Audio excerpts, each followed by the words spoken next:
Welcome to Nasdaq Trade Talks. I'm Jill Malandrino, Global Markets Reporter at Nasdaq. We're coming to you live from CES in Las Vegas, Nevada, and joining me for this segment, we have Solo Cisse. He is the CEO of Galaxy. We're going to discuss next-gen social media. Solo, it's great to see you as always. We're just going to travel the country, and I'm going to meet with you, get all the updates. Tell us about next-gen social media. How is it making it more equitable for monetization? Yeah, absolutely. So as everyone knows at this point, I'm a pretty big supporter of Web3 technologies, decentralized technologies, and when you think about the core ethos of what those technologies were designed to be, which is ownership, when you think about social media, the way in which people currently monetize, a lot of it has been quite dependent on brand deals and things that lie outside the agency of content creators. And so I see a big shift towards things like NFTs, decentralized technologies, as this next vehicle so that creators can connect with their communities but also start to extract more of the value that they create. Because when you think about it currently, right now, it's very dependent on the ad revenue model, which can be pretty dicey when it comes to a perfect competition market. You know, it's so interesting you say that because it feels like with the social media model now, you almost have to kiss the ring.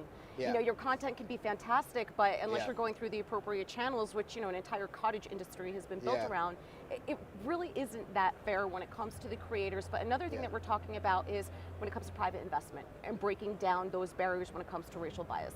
Yeah, exactly. I think what it really does, it allows creators and content creators, which are so often, so many different marginalized groups have a lot of issues monetizing and connecting with their communities due to those biases that really exist. And so I think when content creators are better able to capture the value they create from their biggest supporters, that those biases don't trickle down, right? Like when you think about getting these ad deals and things like that, they're companies that have very specific influencers in mind that they want to market their products. And so in that type of environment, there's always going to be winners and losers, people who get certain deals while others don't.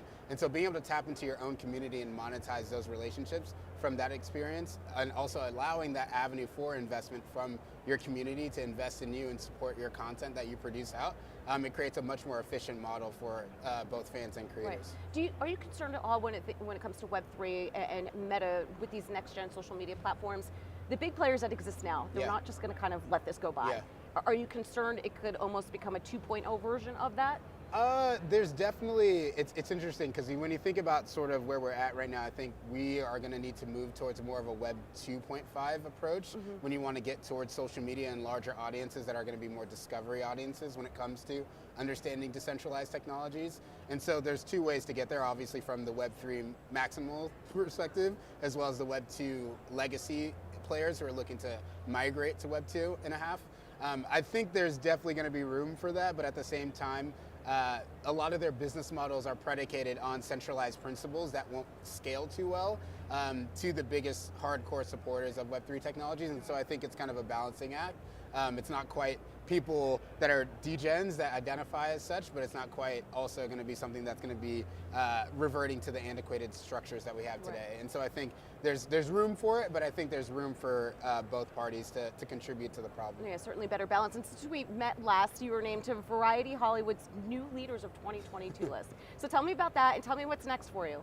Yeah, so I was thankful enough to be the youngest individual honoree on the Variety's Hollywood New Leaders list.